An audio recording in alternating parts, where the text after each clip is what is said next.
Many people around who can really make life seem funny at all times, but George Carlin seems to. Here's a new album, I'm glad to say. George Carlin, FM and AM.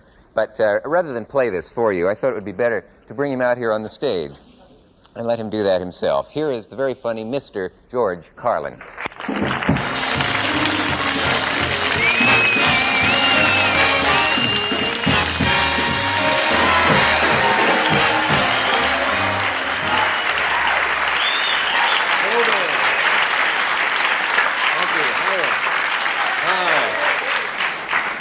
How you doing? Sound like you feel good.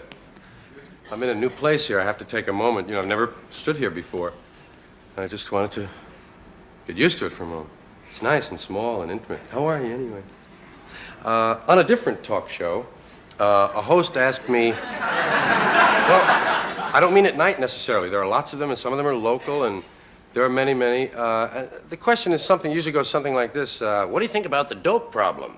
And I say, definitely, I feel we have too many dopes. You know? Well, it's true if you count everybody. If you count everyone, it's kind of true, because we're all sort of dopey. I mean, being a human is really no big thing. We're just, kind of dopey, walking around. How are you, Phil? Got any lettuce? There's really nothing. Got all sunburn on one side last weekend. There's nothing really big.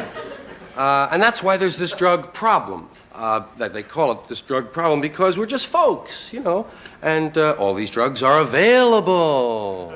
And they train us how to use them even when you stop and think about it. I mean, don't you remember that phrase, what's the matter, something wrong? Why don't you take something for it? Hey, give him something for that. Must be something he can take for that. Sure. Go see the doctor. He'll give you something for it. Sure. You ought to be taking something for that.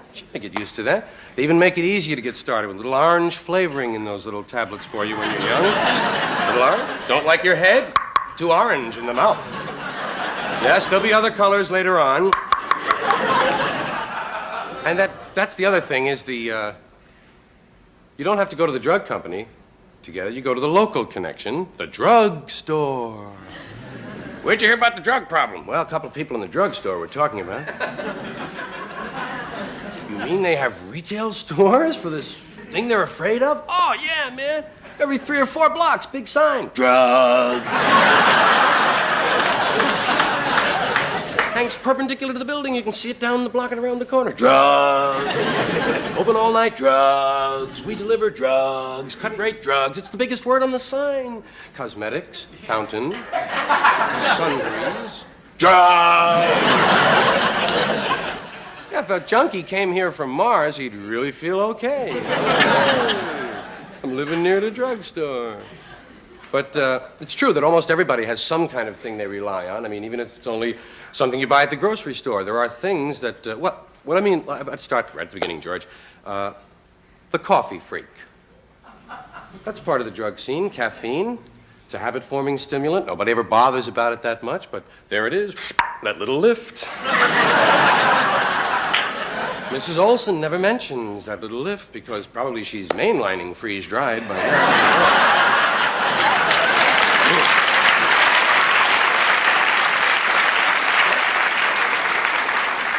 They say she'll snort a little at the store if the line's not moving fast enough. Look for those brown stains on her nose.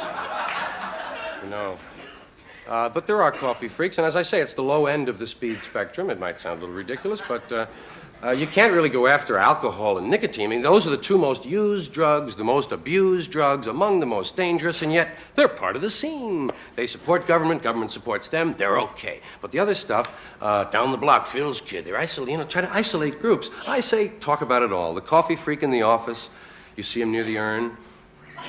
He tries to be in charge of the urn if he can. That way he gets in an hour earlier before everyone else and drops about 8 or 9 cups before you've even seen him in the morning. He's always in a good mood. Hi, how are ya? Hi, good to see ya. Want some coffee? Okay. Hey. Have a nice weekend? Good. He's always in a good mood until that urn breaks down. And he's the first guy over. What do you mean, broken man? I wasn't broken yesterday. Look at that red light. Turn the point around again. Never mind, man. Water's my job. He's got to go down and cop at the luncheonette eventually. Give me a gallon of black to go, would you?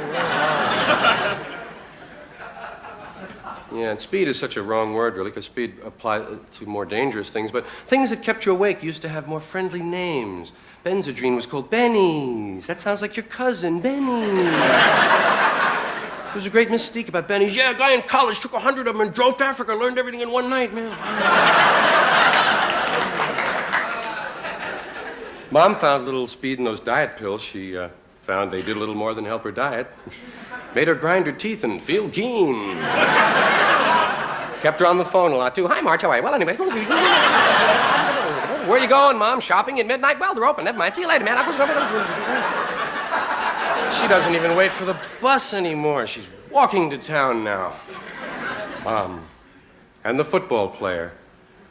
Boy, people were surprised to find out football players were taking amphetamines.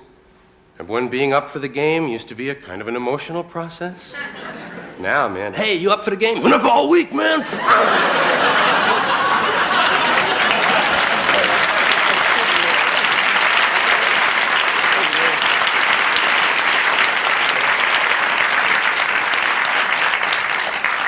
There's a longer part on the end to see it. There's a thing about birth control that I put with this, because it's my theory that most people take drugs to feel good, to feel better. You don't feel good? Take some. Feel better. A little cup of coffee, cigarette, glass of wine, whatever you're into, it's to feel better. But birth control pills are not taken to feel good. They're taken not to feel bad later on. I don't have time to develop that fully, so maybe I can say it from there, if that's okay. And thank you very much. See you at the panel. Yay!